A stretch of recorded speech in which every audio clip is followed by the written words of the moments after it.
Me acolhe, mãe, me acolhe em teus braços. Me acolhe, mãe, me envolve em teu manto de luz.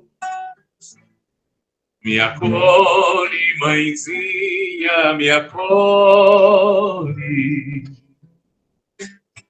Ó doce mãe de Jesus, eleva minha alma a teus planos teus.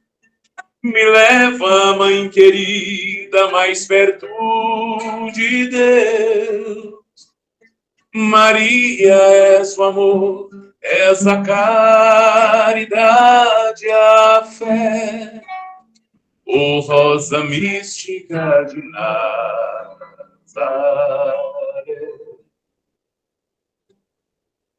Me acolhe, mãe, me acolhe em teus braços.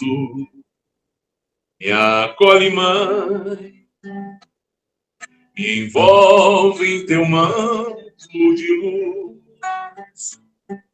Me acolhe, mãezinha, me acolhe. Ó doce mãe de Jesus, és a rosa que desce dos jardins do céu, a perfumar a terra e os filhos teus. Maria, és o amor, és a caridade, a fé. Ô rosa mística de Nazaré, a perfumar a terra.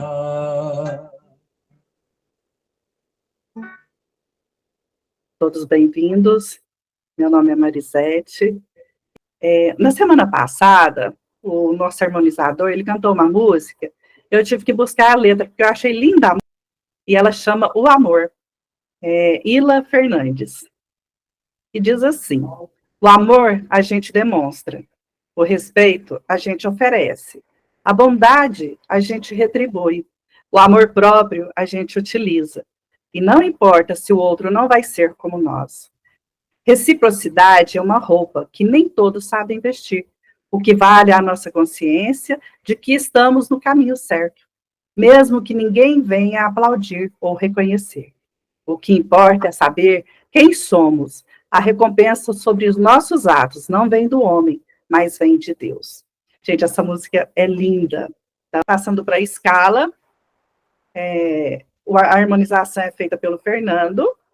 A apresentação sou eu, a Marisete Medrado. A leitura do Evangelho, o capítulo 27, item 9. A prece inicial será o Ramon Felipe, o palestrante Vanildo Soares, o tema oração dominical.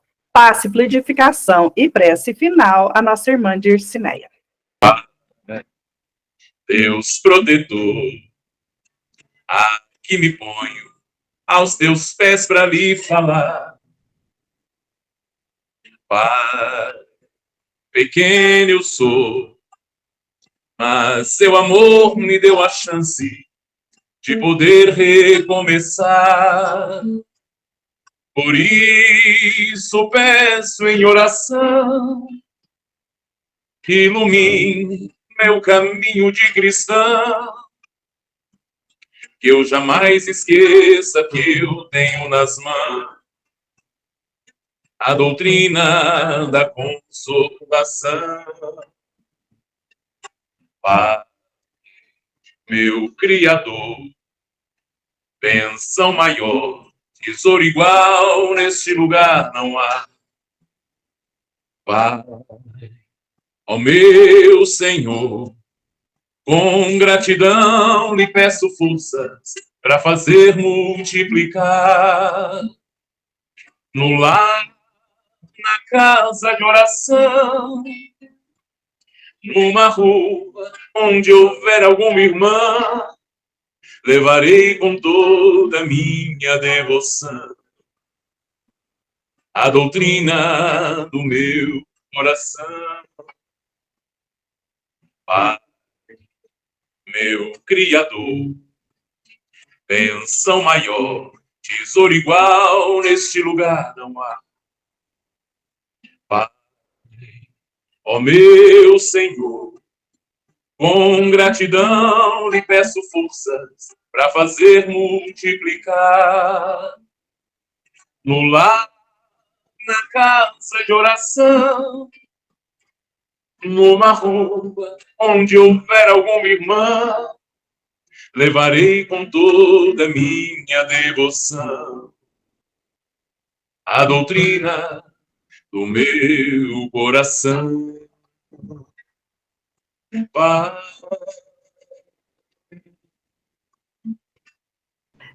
Do Evangelho segundo o Espiritismo, capítulo 27, item 9, pedi, obtereis.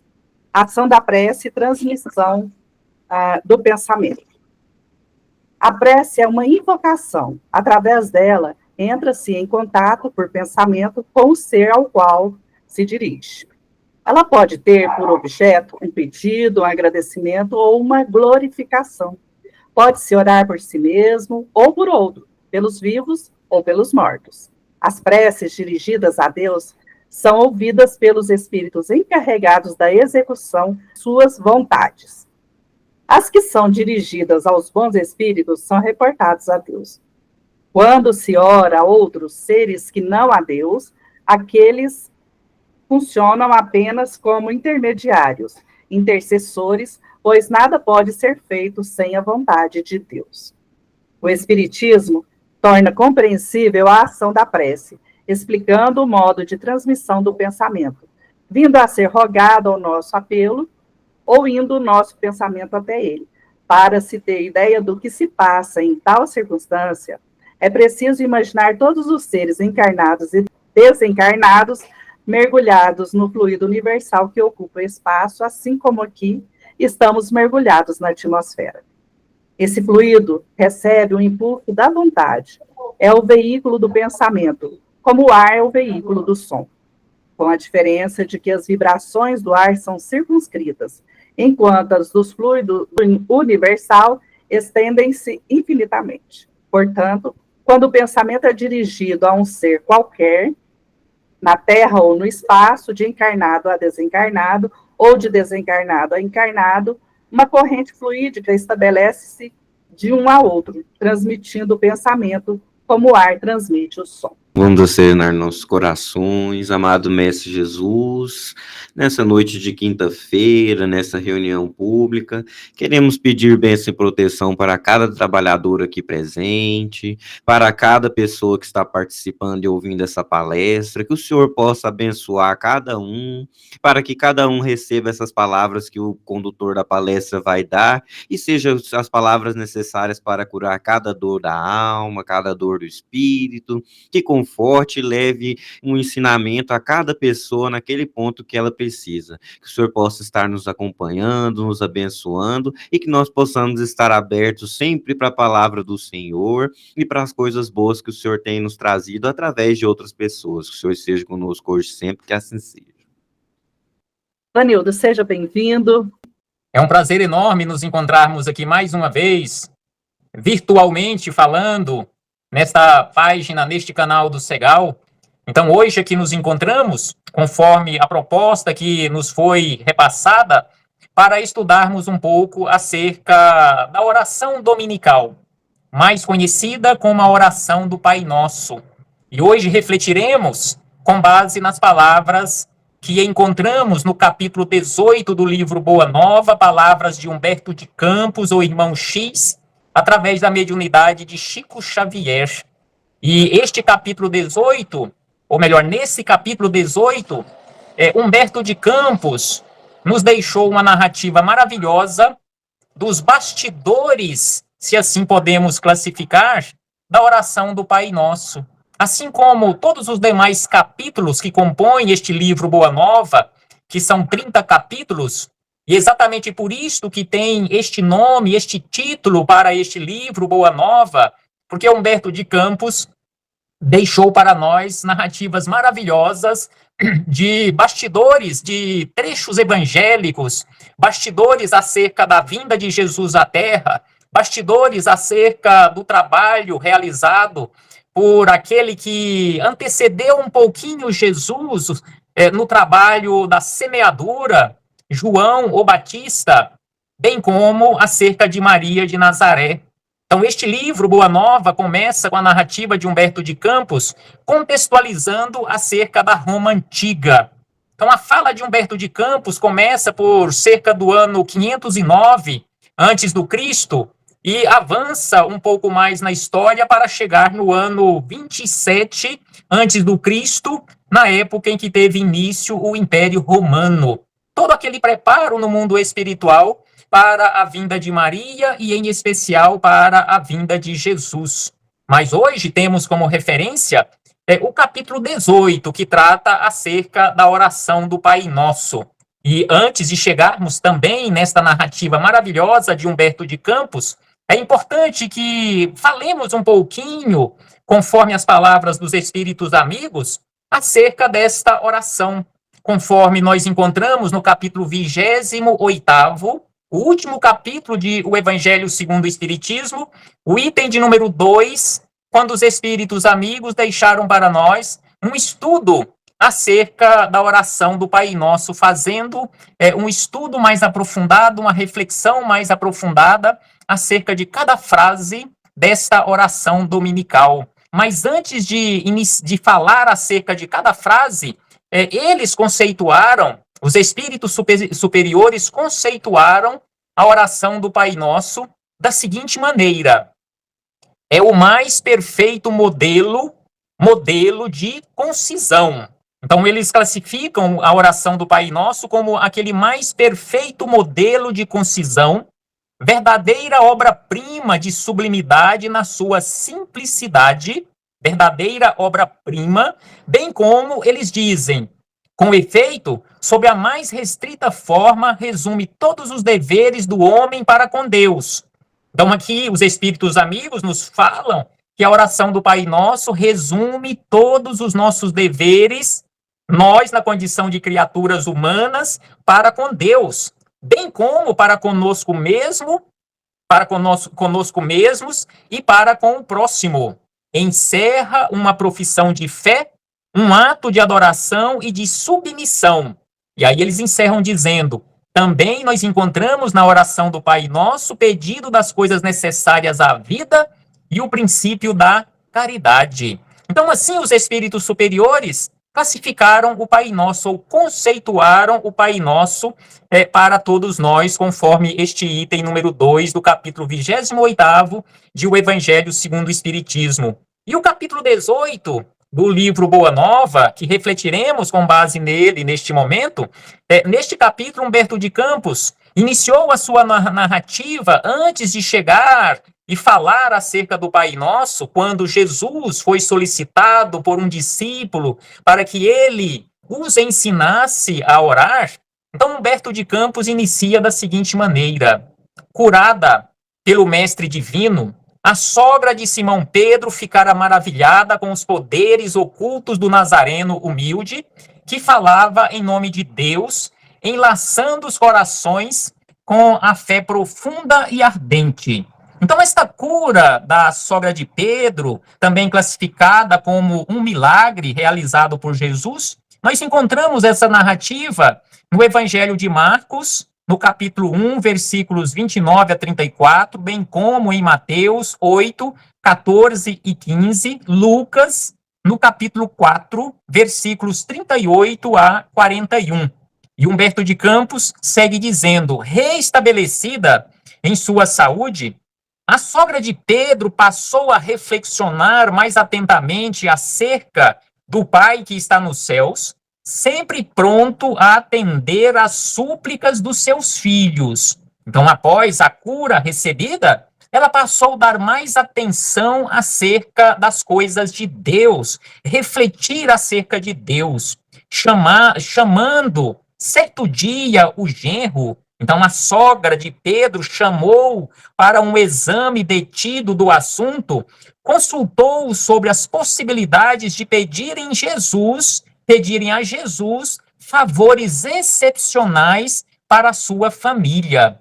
Então, aqui Humberto de Campos nos esclarece ou nos revela que a sogra de Pedro ficou maravilhada com os poderes ocultos de Jesus e, ao mesmo tempo, muito interessada no sentido de que Jesus poderia auxiliar a família, porque eles passavam por extremas necessidades, enquanto outras famílias que eles conheciam, com as quais eles conviviam ou que tinham contato, tinham uma vida mais tranquila. Então, aí Humberto de Campos diz na sequência: lembrava-lhe a circunstância de ser o mestre, um emissário poderoso do reino de Deus, que parecia muito próximo.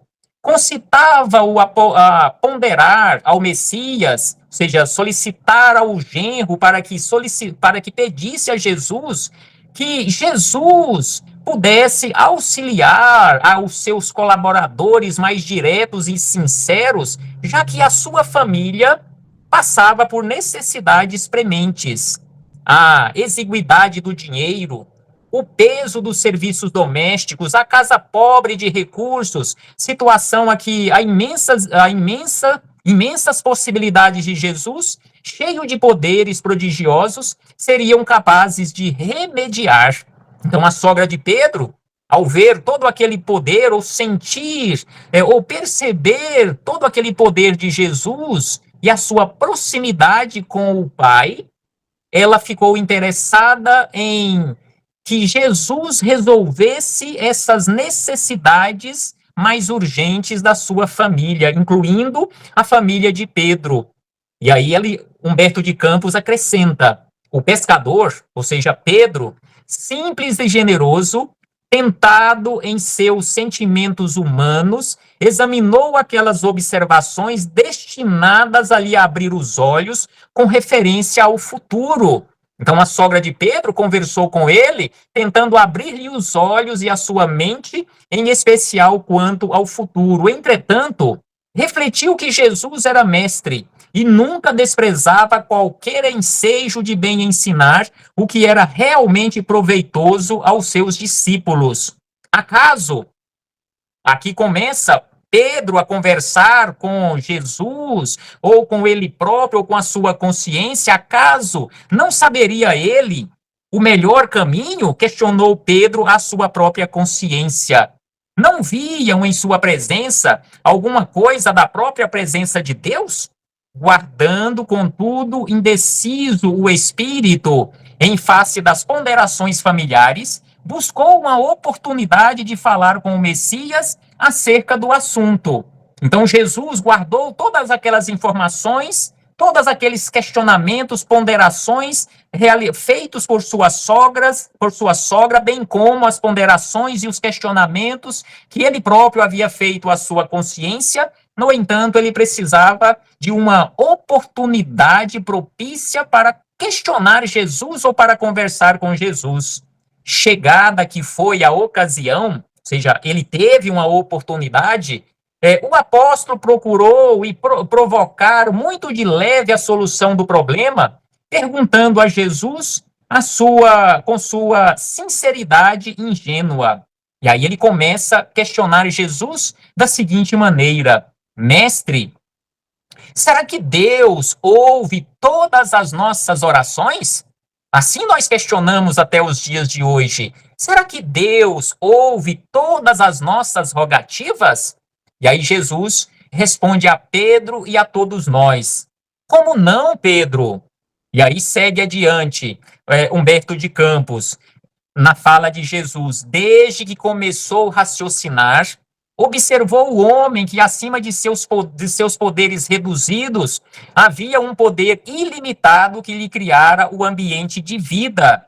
Assim esclarece Jesus. E acrescenta: todas as criaturas nascem com tendência para o mais alto e experimentam a necessidade de comungar com esse plano elevado, onde o Pai nos acompanha com o seu amor, toda justiça e sabedoria, onde as preces das criaturas humanas o procuram sob nomes diversos. Então, aqui Jesus esclarecendo a Pedro e a todos nós que Deus, nosso Pai, é, digamos, chamado ou denominado aqui na Terra por diversos nomes. Não importa qual nome, mas se a prece é direcionada com amor, com simplicidade, com humildade, com fé, bem como, da mesma forma, quando nós nos dirigimos a Jesus, bem como quando nós nos dirigimos aos espíritos amigos, aqueles que nós os denominamos como anjos de guarda, espíritos protetores, não importa se saibamos o nome deles ou não, ou se os denominamos de uma forma equivocada,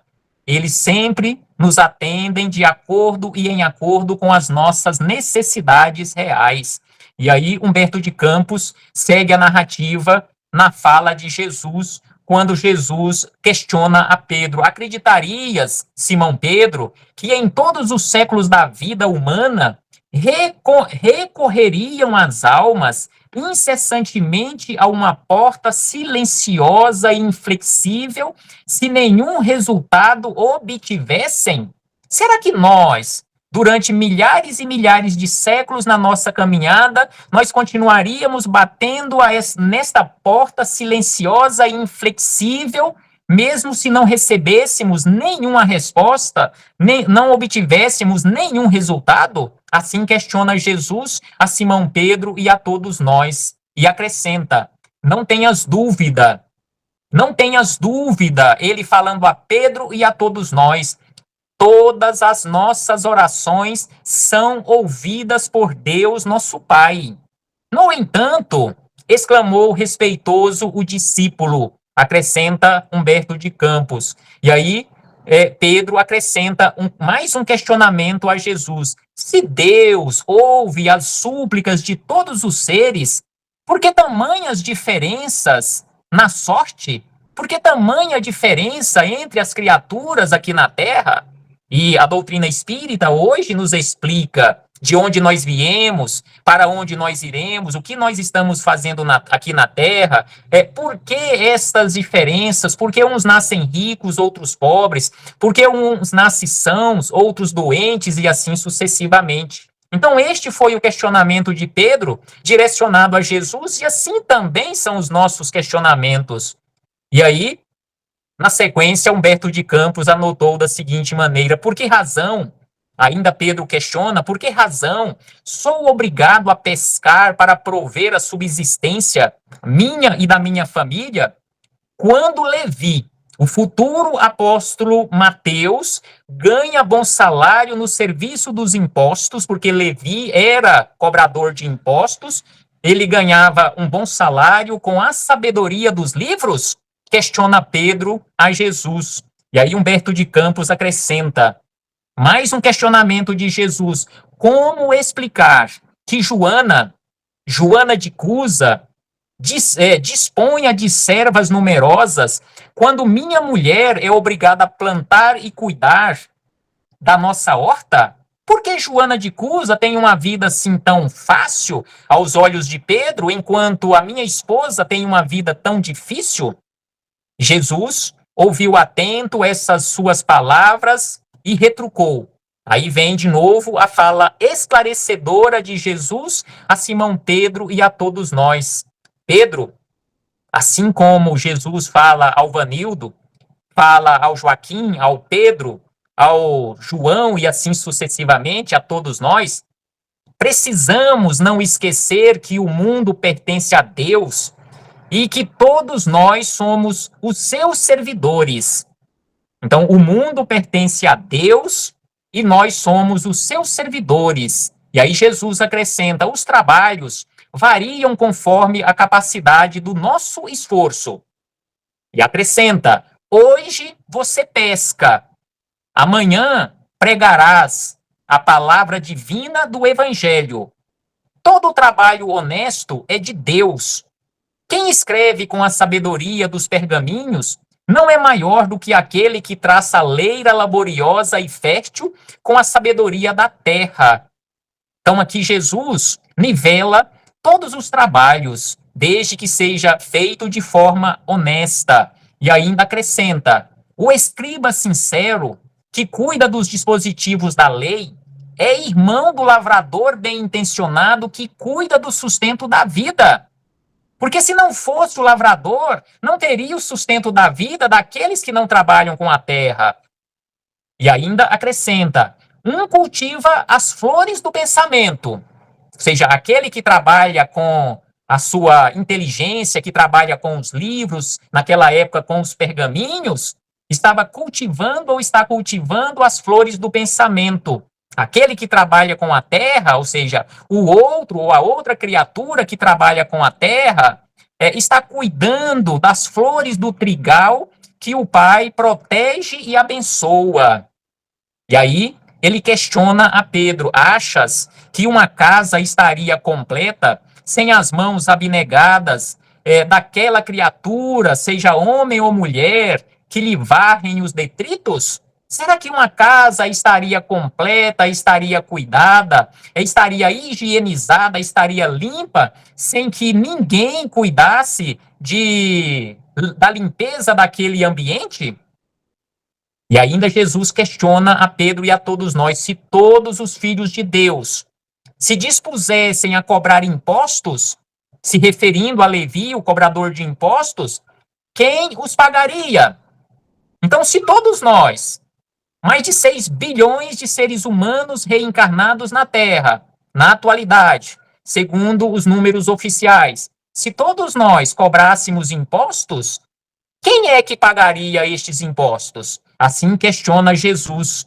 E ainda acrescenta, vês, portanto, que antes de qualquer consideração é preciso santificar todo o trabalho útil, como quem sabe que o mundo é morada de Deus. Esclarecimentos maravilhosos de Jesus a Simão Pedro e a todos nós. E aí Humberto de Campos acrescenta na sequência.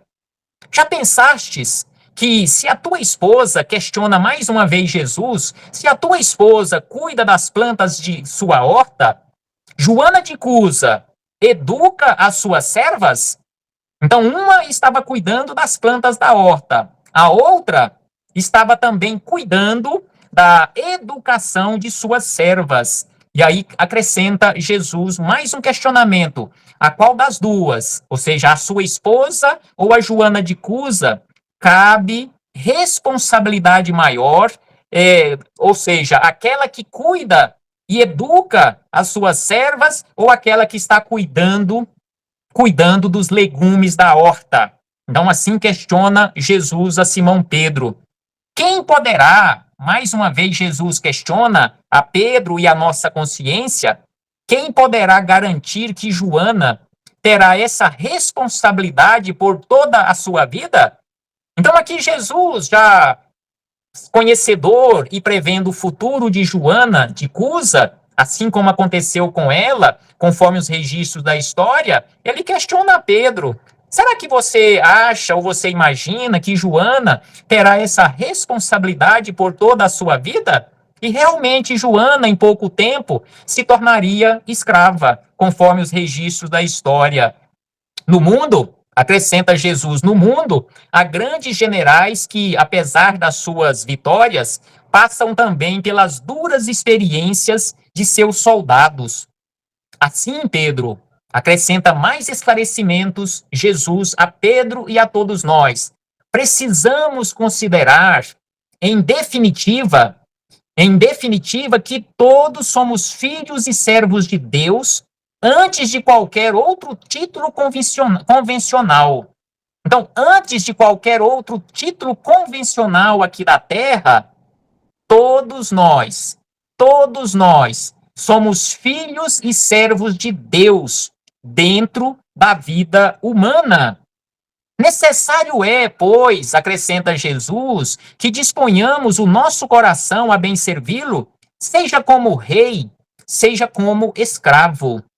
Sem sombra de dúvida que assim nós precisamos aprender a nos comportar, seja na condição de rei, seja na condição de escravo, nós precisamos e temos que nos dispor e colocar-nos à disposição para bem servir a Deus aqui na terra ou onde nós nos encontrarmos. E ainda acrescenta, certos de que o Pai nos conhece a todos e nos conduz ao trabalho ou à posição que mereçamos. O discípulo ouviu aquelas explicações judiciosas e, confortado com os seus esclarecimentos, com aqueles esclarecimentos recebidos, ainda interrogou: Mestre, como deveremos interpretar a oração? Então, aqui, Pedro, jamais entendido acerca do assunto, questiona a Jesus não mais se Deus ouvia ou se Deus ouviria a nossa prece, mas de que forma precisamos interpretar a oração. E aí Jesus esclarece a Pedro e a todos nós: em tudo, deve a oração constituir o nosso recurso permanente de comunhão ininterrupta com Deus, nosso Pai. Nesse intercâmbio incessante, acrescenta Jesus, as criaturas devem apresentar ao Pai, no segredo das mais íntimas inspirações ou das suas mais íntimas aspirações, os seus desejos, a sua esperança, as suas dúvidas e amarguras. Então, assim, Jesus nos esclarece de que forma nós precisamos nos postrar perante Deus, nosso Pai.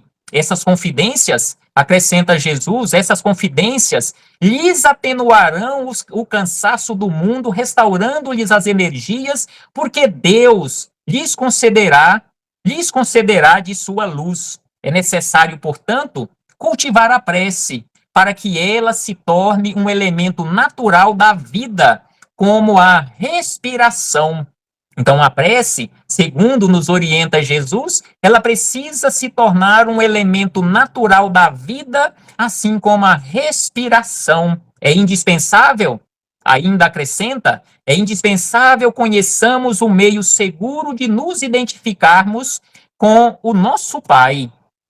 Entretanto, Pedro, observamos que os homens não se lembram de Deus ou não se lembram dos céus, senão nos dias de incerteza e angústia do coração.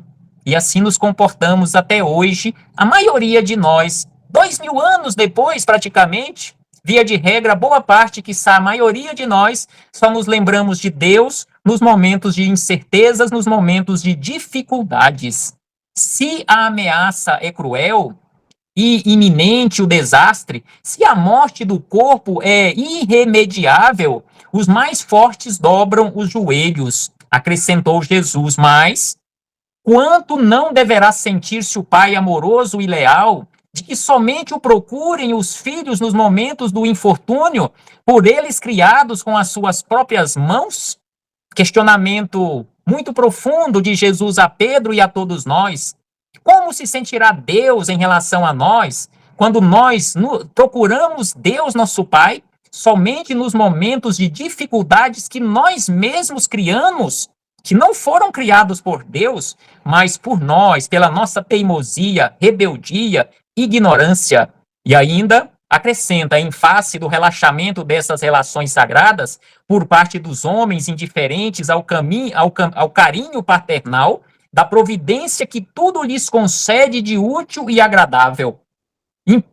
Improficuamente desejará o filho uma solução imediata para suas necessidades e problemas, sem remediar ao longo afastamento em que se conservou do Pai, no percurso postergando-lhe os desígnios respeito às suas questões íntimas e profundas. Simão Pedro ouvia o mestre com uma compreensão nova. Não podia apreender a amplitude daqueles conceitos que transcendia o âmbito da educação que recebera. Então Pedro entendeu uma parte, mas não entendeu tudo, porque ele não tinha um conhecimento mais amplo, um conhecimento mais profundo. No entanto, Pedro procurava perceber o alcance daquelas elucidações a fim de cultivar o intercâmbio perfeito com o Pai sábio e amoroso, cuja assistência generosa Jesus lhe revelara dentro da luz dos seus divinos ensinamentos. Decorridos alguns dias, estando o mestre a ensinar aos companheiros uma nova lição referente ao impulso natural da prece, Simão Pedro observou. Então, Simão Pedro fez a seguinte observação: Senhor, tenho procurado por todos os modos manter inalterável a minha comunhão com Deus, mas tenho percebido que não alcanço o objetivo de minhas súplicas. E aí Jesus questiona a Simão Pedro e a todos nós: Pedro, o que é que você tem pedido a Deus? Então, o que nós temos pedido a Deus nas nossas preces? E aí Pedro responde, por todos nós: tenho implorado a sua bondade que aplane os meus caminhos. Tenho pedido que ele solucione certos problemas materiais. Então aqui Pedro, assim como nós, respondeu a Jesus que pedia a Deus que solucionasse os seus problemas, inclusive os problemas materiais. Jesus contemplou longamente, como se examinasse a fragilidade dos elementos intelectuais de que podia dispor para a realização da obra evangélica.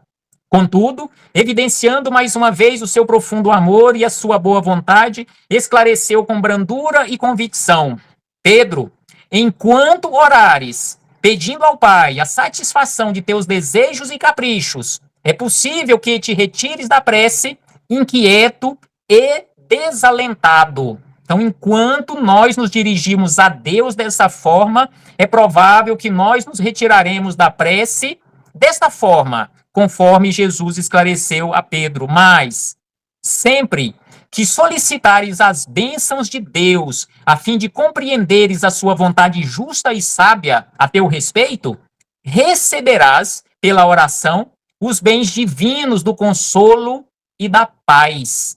Então é preciso que aprendamos a orar. O apóstolo guardou silêncio, demonstrando haver, afinal, compreendido a lição. E aí, Humberto de Campos anotou na sequência: um dos filhos de Alfeu, aqui ele não falou qual dos dois, mas um dos filhos de Alfeu, porém, reconhecendo que o assunto interessava sobremaneira à pequena comunidade ali reunida, adiantou-se para Jesus pedindo. Aqui vem o pedido deste filho de Alfeu: Senhor, ensina-nos a orar. E assim anotou João, ou melhor, Lucas, no seu evangelho, no capítulo 11, versículo 1. Senhor, ensina-nos a orar. E aí Humberto de Campos discorre na sequência, para encerrarmos as nossas reflexões. Dispondo-os então em círculo, Jesus colocou-os em círculo, como se mergulhasse o pensamento no invisível oceano de luz. O Messias pronunciou pela primeira vez a oração que legaria à humanidade.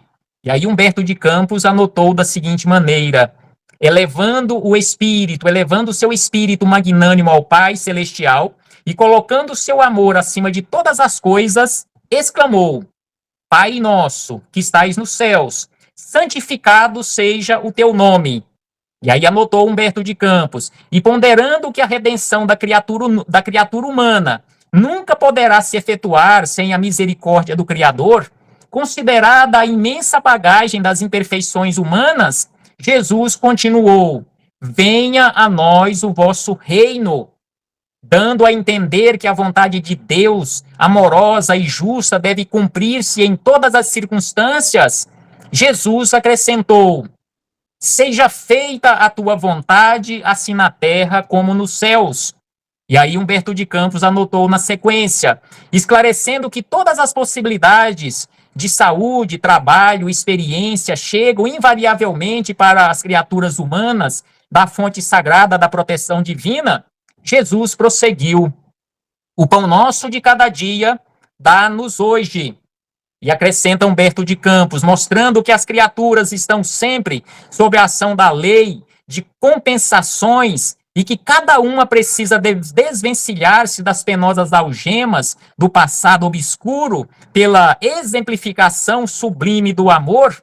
Jesus acentuou: perdoa-nos as nossas dívidas, assim como nós perdoamos aos nossos devedores. E acrescenta Humberto de Campos que Jesus, conhecedor, porém, das fragilidades humanas, para esclarecer o princípio da luta eterna dos cristãos contra o mal, terminou a sua oração dizendo, com infinita simplicidade: não nos deixeis cair em tentação e livra-nos de todo o mal, porque teus são o reino, o poder e a glória para sempre.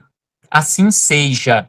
E aí Humberto de Campos encerra este capítulo 18 da seguinte maneira, que Levi, o futuro evangelista Mateus, o mais intelectual dos discípulos, tomou nota das sagradas palavras, para que a prece do Senhor fosse guardada em seus corações humildes e simples.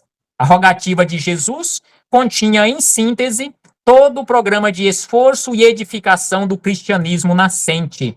Desde aquele dia memorável, a oração singela de Jesus se espalhou como um perfume dos céus pelo mundo inteiro. Então, assim, Humberto de Campos encerra este capítulo 18. Então, assim, nós temos neste capítulo 18 esta narrativa maravilhosa de Humberto de Campos acerca da oração dominical, ou seja, a oração que Jesus nos deixou, ou seja, a oração do Pai Nosso.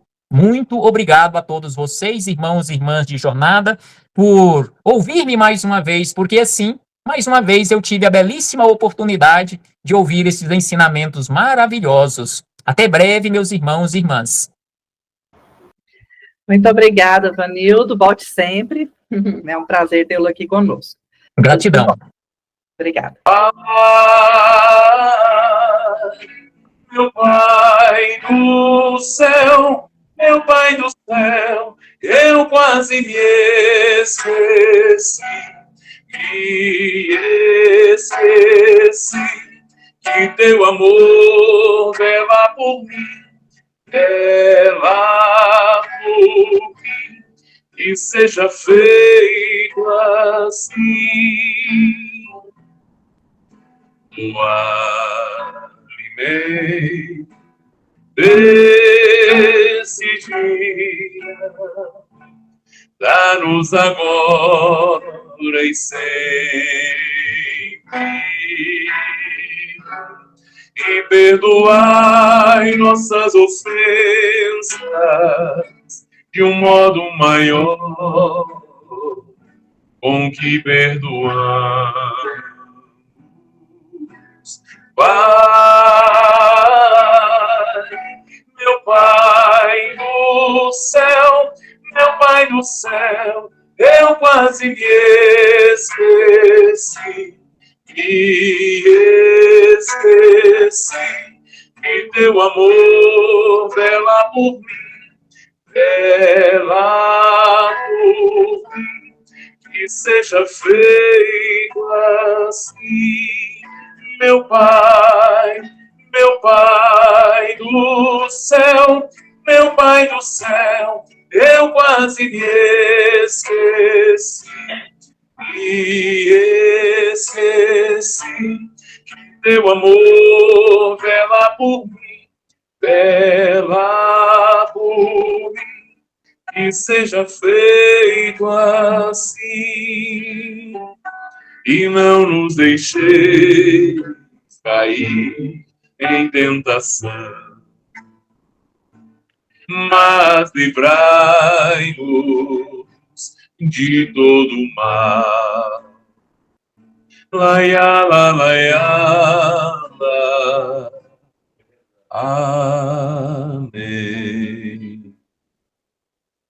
Fechemos nossos olhos e vamos nesse instante elevar o nosso pensamento em nosso Mestre e amigo Jesus, e vamos sentir a sua presença diante de nós e a espiritualidade amiga, que eles possam fazer em nós uma grande asepsia, tirando de nós o cansaço do dia a dia, dores, tristeza, mágoa, alguma doença, tudo, enfim, que estiver nos incomodando. E agora, sintamos Jesus diante de nós, colocando as mãos sobre nós, nos envolvendo com fluidos benéficos e salutares. Nosso corpo está leve e saudável. Que Jesus e os guias espirituais possam manipular o medicamento para ser colocado em nossas águas, transformando cada molécula em medicamento, e ao fazermos uso dela, sintamos fortalecidos na saúde e na fé. Que este passe possa ter nos proporcionado um grande bem-estar. E agora, abastecidos pelo teu auxílio e teus ensinamentos, te agradecemos e te pedimos, Pai, que fique conosco, nos auxiliando, protegendo e iluminando em todos os instantes de nossa vida. Que assim seja.